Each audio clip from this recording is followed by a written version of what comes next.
Hey everybody, it's Mark Levine from EBMG. I wanted to just walk you through, since we're in October of 2020, how to get your energy score rating that you have to post in your building for any buildings that are greater than 25,000 square feet in New York City.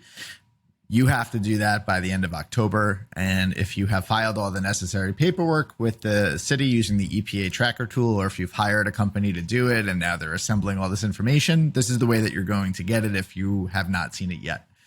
So what we do is we go to the New York City Buildings website, Department of Buildings. That's nyc.gov/buildings, and that'll take you to this page. We want to go to the portal. So right here is where I would put in information about a building if I wanted to find out about a building, but that's not what we're looking for specifically right now. You can see here, there's a DOB Now little area. So we're going to go there. So we click on that. And this is where we have DOB Now. And this is how I take care of a lot of the filings that we have to do in terms of elevator and safety and cranes and alterations. Boilers, all of those are certified through here and then paid through here. But if you scroll all the way down, you've got your building energy efficiency rating. So what we would do, and let me open up another spreadsheet that I have so that I could pull out a block and lot number that would be good to use. All right, let's go in Brooklyn. So we've got selecting our borough, it's Brooklyn. We're going to put in the block number and the lot number. That's the tax block and lot. So let's say, for instance, I'm going to go 5287 and then I'm going to go 7501, search. Okay, so right now I'm seeing all of the buildings that would be under this block and lot that would be applicable. This one is over 30,000 square feet.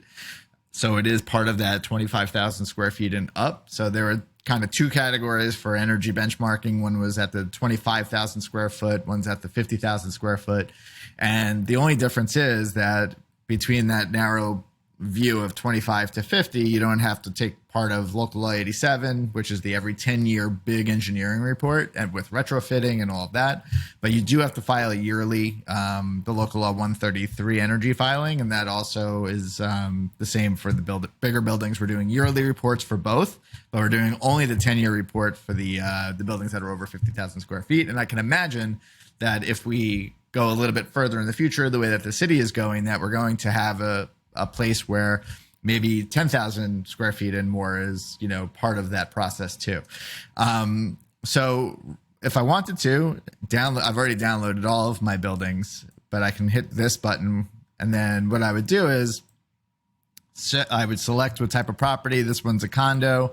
I would put in all of my information here, and then I would sign acknowledging who I am, and we are the manager of this building. So I'm going to do a quick pause. You won't see it. I'm going to put in all of my information here just so that I can get past this page, and we'll be right back.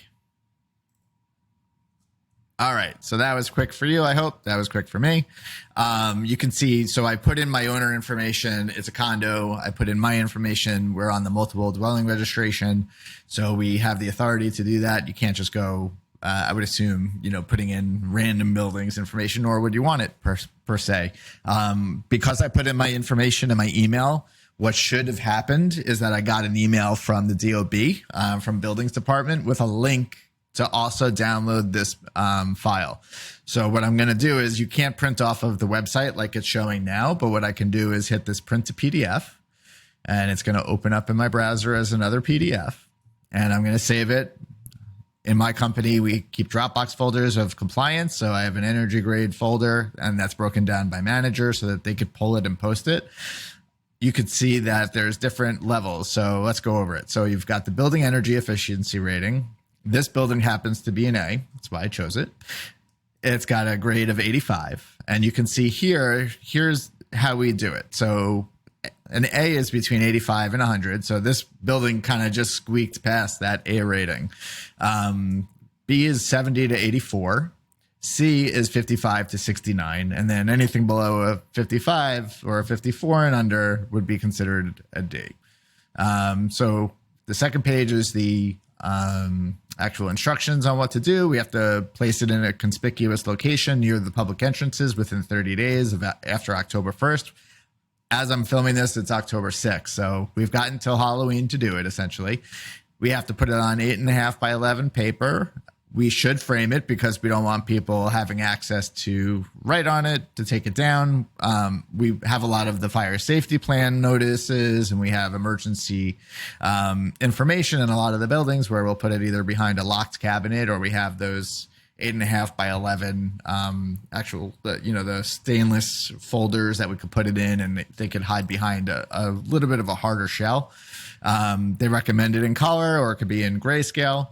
And then we have to put that, as I said, in a conspicuous location. We're putting a lot of signage. I mean, the Department of Buildings and also HPD, they have a ton of signage that we have to put up. So this is just another thing that we have to do. And we have to put it up every year.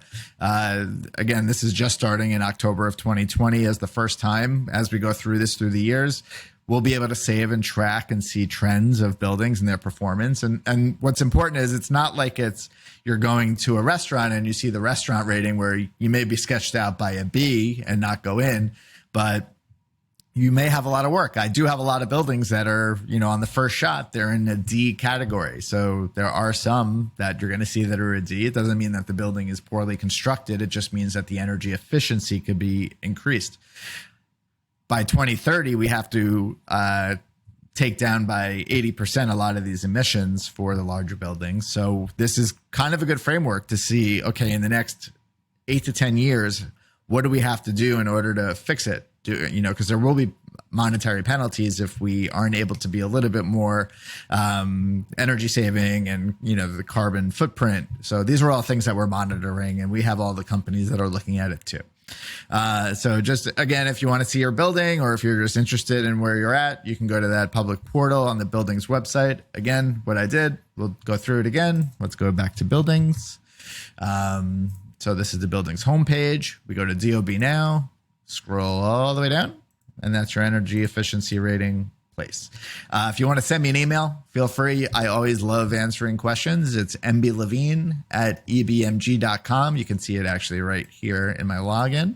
It's mblevine@ebmg.com. If you wanted to call me directly, feel free. It's 212-335-2723. And while I have you, if you're listening, I have a podcast. It's called the NYC Real Estate Podcast. If you search for that in any podcast software, whether it's Spotify or if it's iTunes, you'll find me. It's a purple logo that says the NYC Real Estate Podcast with Mark Levine. And I hope that this little tip was helpful. And as things come up, we'll continue to do these videos and put out this information. All right. Take care. Have a good day.